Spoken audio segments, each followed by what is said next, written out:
বিগত প্ৰায় ৩টা বছৰে এটা গুৰুত্বপূৰ্ণ পথ বিভাগীয় ঠিকাদাৰে নিৰ্মাণ কাৰ্য সম্পূৰ্ণ কৰিব নোৱাৰাৰ অভিযোগ উঠিছে। পথটিৰ মাজত বহুৱা ৮টাকৈ চুঙা পুলৰ কাম আজিও লেহেম গতিত চলি থকাৰ পৰিপ্ৰেক্ষিতত ৰাইজ আৰু ছাত্ৰ-ছাত্ৰীসকলে যাতায়াতৰ নামত ভুগিবলগীয়া হৈছে চৰম দুৰ্ভোগ। ৰঙাপাৰা বিধানসভা সমষ্টিৰ অন্তৰ্গত হাতীডুবি গাঁৱলৈ যোৱা ৪ কিলোমিটাৰ দৈৰ্ঘ্যৰ পথছোৱা নিৰ্মাণৰ বাবে ২০২১-২২ বৰ্ষত নাবাৰ্ডৰ পৰা ৩,৩১,০০,০০০ টকা আবণ্টন দিছিল। তেজপুৰ, নদুৱাৰ আৰু ৰঙাপাৰা তৃতীয় পৰ্যায়ৰ পথ সংমণ্ডলৰ অধীনত ঠিকা লাভ কৰা ত্ৰিমূৰ্তি নিৰ্মাণ কোম্পানীটোৱে পথটিৰ নিৰ্মাণৰ কাম আৰম্ভ কৰিছিল। কিন্তু পথছোৱা নিৰ্মাণকাৰী কোম্পানীটোৱে পথছোৱাৰ লগতে কেইবাটাও চুঙা পুলৰ নিৰ্মাণৰ কাম সম্পূৰ্ণ কৰিব নোৱাৰাত সম্প্ৰতি ৰাইজৰ মাজত ক্ষোভৰ সৃষ্টি হৈছে।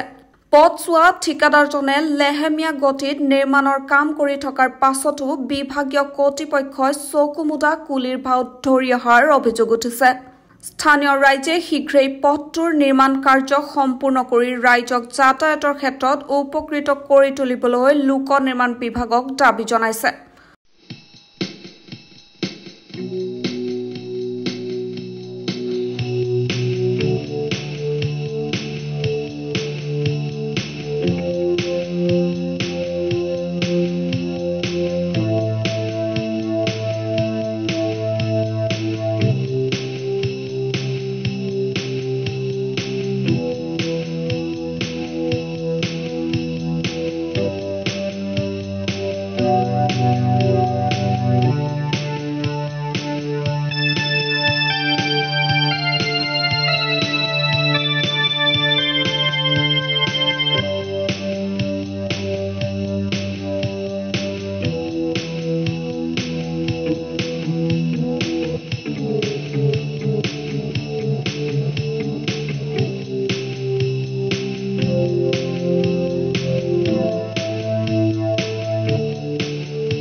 কাহিনীটো ক'বলৈ গ'লে এতিয়া আমাৰ ৰাস্তাটো যেনেকুৱা বনাবলগীয়া তেনেকুৱাটো হয়গৈ আৰু যিখিনি ধৰি লওক টুকুৰা টুকুৰি আছিলে সেইখিনিও সিহঁতে কমপ্লিটকৈ বনোৱা নাই।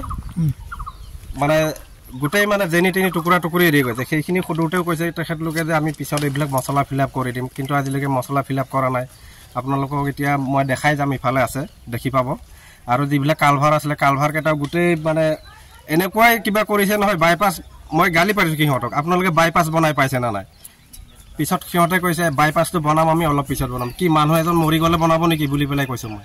পিছত মই এদিনাখন নিজেই মোৰ সৰু ছোৱালী এটা আছে, মই লৈ পেলাই JCB লৈ মই নিজেই বনাইছোঁগৈ, মই নিজেই লগত থাকি।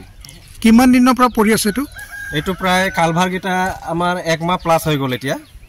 কিন্তু তেখেতলোকে কৈছিলে আমাক 3 দিনত আমি কমপ্লিট কৰি দিম এটা কালভাৰ, 3 দিন লাগিব আমাক টাইম কৰি পেলাই। এই ৰাস্তাটো কিমান চনত আৰম্ভ হৈছিল? এইটো ৰাস্তাটো আপোনাৰ 2022 কিমানৰ পৰা ষ্টাৰ্ট হৈছে, কিন্তু আজি 3 বছৰ এনেকৈ পৰি থাকে। News desk, news wide Assam.